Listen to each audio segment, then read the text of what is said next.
let us reflect on a very important responsibility in our life, and that is parenting. Parenting is a task which is given to the parents from God.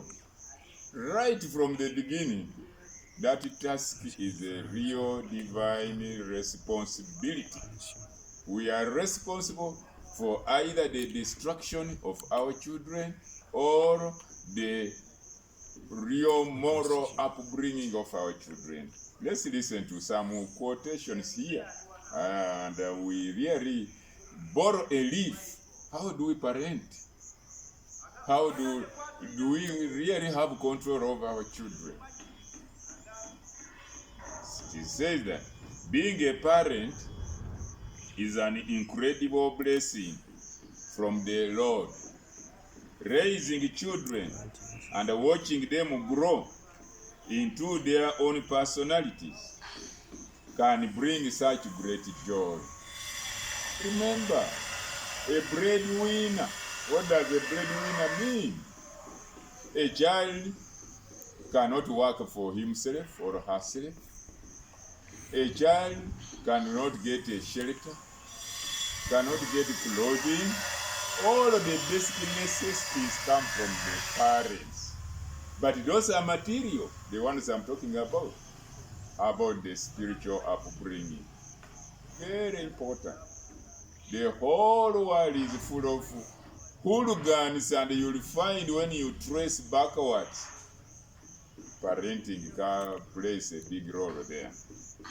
And that is why it is so important to know the Bible verses about parenting responsibilities, so that we can know that we tried our best to lead our children to serve God and follow Jesus. Now we are quoting the Bible verses. We are quoting Jesus. Even Jesus was under the parenting of Mother Mary and the foster father, Joseph. He had to come under that parenting. We look at one of our first parenting responsibility to remember that we don't own our children. Some parents can batter the children, not knowing that these are God's children, and these children are even protected by the state.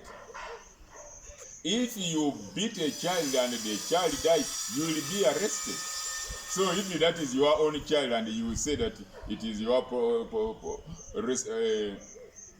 responsibility to discipline him, and then you beat him, no, the law protects every citizen. You will be arrested. Our children are the Lord's. They belong to God. He has blessed us with them, and as such, places his trust in us to raise them well according to his principles. It is our duty to make sure we do our very best to raise them as godly children. No, some children, when they misbehave, people say, no wonder the father is a drunkard. No wonder the mother dresses in a very promiscuous way. Everything is reflected to the parents. Ezekiel chapter 18 verse 4. Behold, all souls are mine. You see? All souls are mine. That is God talking. Whether you are a father, you are also a child of God. Whether you have got children who are now, they are called biological children, but they are spiritually for God. Psalm 24 verse 1. The earth is the Lord's, and the fullness thereof, the world, and they that dwell therein.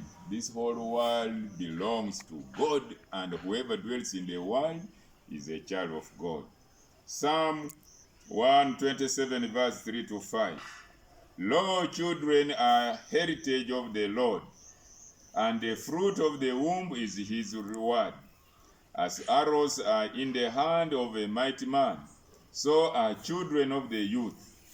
Happy is the man that has his quiver full of them. They shall not be ashamed, but they shall speak with the enemies in the gate. Teach your children about God. Father Piton, who is already in heaven, said that the family that prays together stays together. Is there godliness in the family? Is there a family prayer? Do you go with the children to church on Sunday?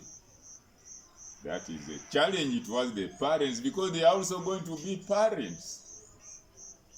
And there's a psychological impact on these children's future. If they have been abused, incest has taken place, battering them, all that, there is a lot. Deuteronomy chapter 11 verse 18 to 19.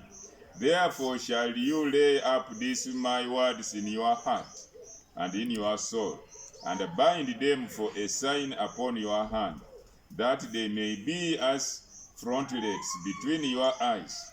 And you shall teach them your children, speaking of them how you sit in your house, and when you walk by the way, when you lie down, and when you rise up.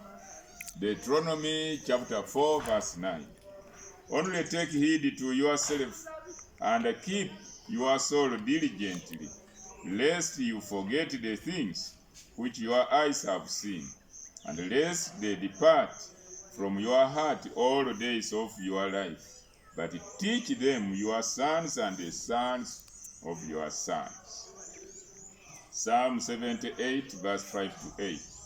For he established a testimony in Jacob, and appointed a law in Israel, which he commanded our fathers, that they should make them known to their children, that the generation to come might know them, even the children who should be born, who should arise and declare them to their children, that they might set their hope in God, and not forget the works of God, but keep his commandments, and might not be as their fathers, a stubborn and rebellious generation, a generation that set not their heart aright, and whose spirit was not steadfast with God.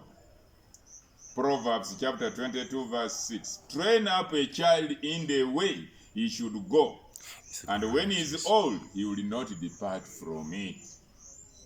Isaiah chapter 38 verse 19.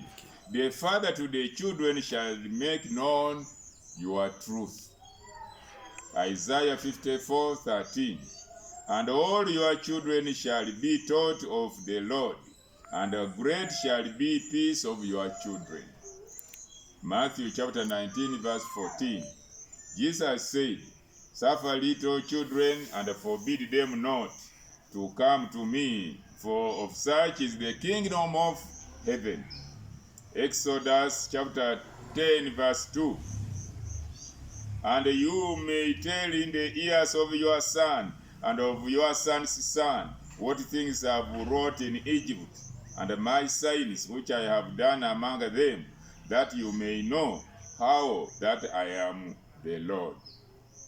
Discipline your children. Disciplining does not mean harsh disciplining. You must discipline the way God wants you to discipline them. Just like God rebukes and corrects us, his children, he wants us to discipline our children too. Proverbs chapter 19 verse 18. Chasten your son while there is hope, but do not get so angry as to kill him. Don't kill your child, however angry you are.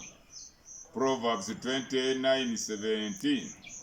Correct your son, and he shall give you peace of mind.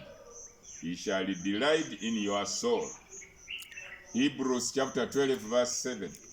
If you endure chastening, God will deals with you as with sons, for what son is he whom the father does not train?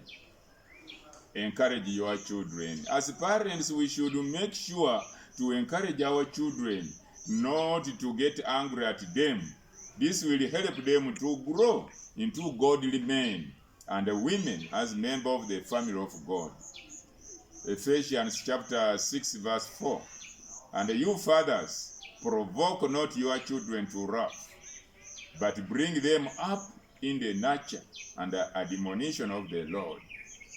Colossians chapter 3 verse 21. Fathers, provoke not your children to anger, lest they be discouraged.